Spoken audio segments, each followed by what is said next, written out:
dingy windows as a suffragette. "Never!" said Edith stoutly. For a time, the talk broke into humorous personalities, and the young people gibed at each other across the smiling old administrator. And then presently one of the young scientific men gave things a new turn.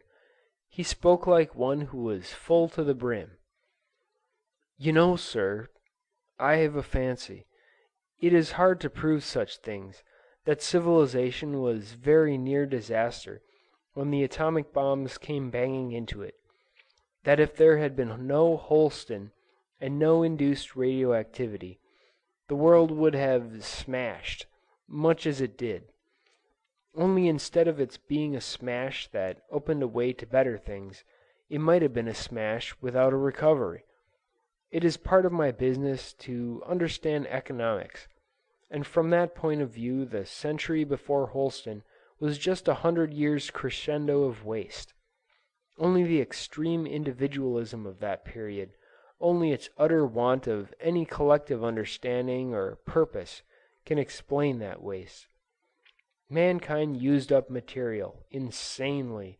They had got through 3/4 of all the coal on the planet, they have used up most of the oil, they had swept away their forests, they were running short of tin and copper, their wheat areas were getting weary and populous, and many of the big towns had so lowered the water level of their available hills, that they suffered a drought every summer.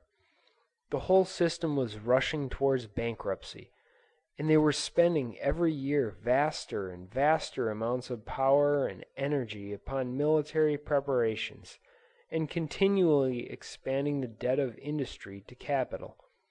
The system was already staggering when Holston began his researches. So far as the world in general went, there was no sense of danger and no sense for inquiry. They had no belief that science could save them, nor any idea that there was a need to be saved. They could not, they would not, see the gulf beneath their feet. It was pure good luck for mankind at large that any research at all was in progress. And as I say, sir, if that line of escape hadn't opened, before now there might have been a crash, revolution, panic, social disintegration, famine, and, it is conceivable, complete disorder.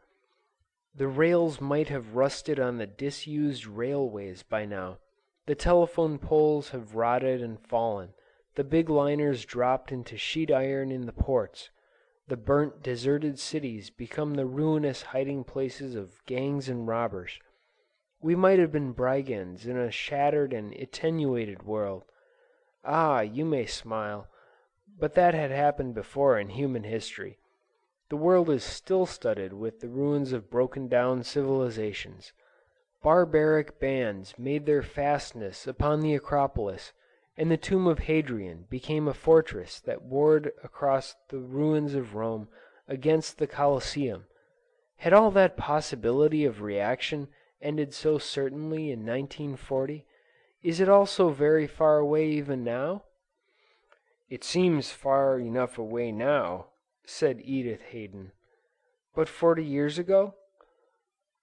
"No," said Karenin, with his eyes upon the mountains. "I think you underrate the available intelligence in those early decades of the 20th century.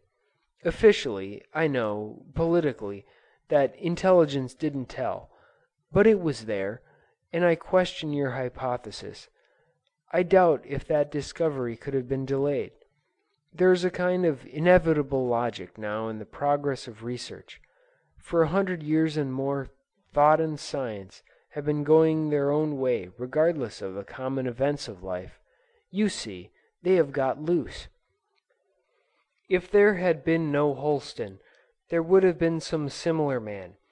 If atomic energy had not come in one year, it would have come in another. In decadent Rome the march of science had scarcely begun.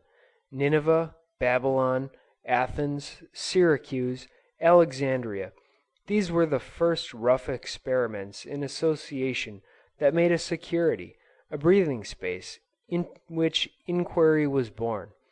Man had to experiment before he found out the way to begin. But already 200 years ago, he had fairly begun. The politics and dignities and wars of the 19th and 20th centuries were only the last phoenix blaze of the former civilization flaring up about the beginnings of the new, which we serve. Man lives in the dawn forever, said Karenin. Life is beginning and nothing else but beginning.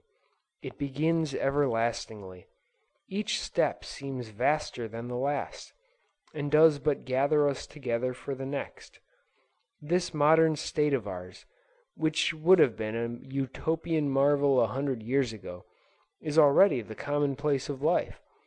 But as I sit here and dream of the possibilities in the mind of man that now gather to a head beneath the shelter of its peace, these great mountains here seem but little things.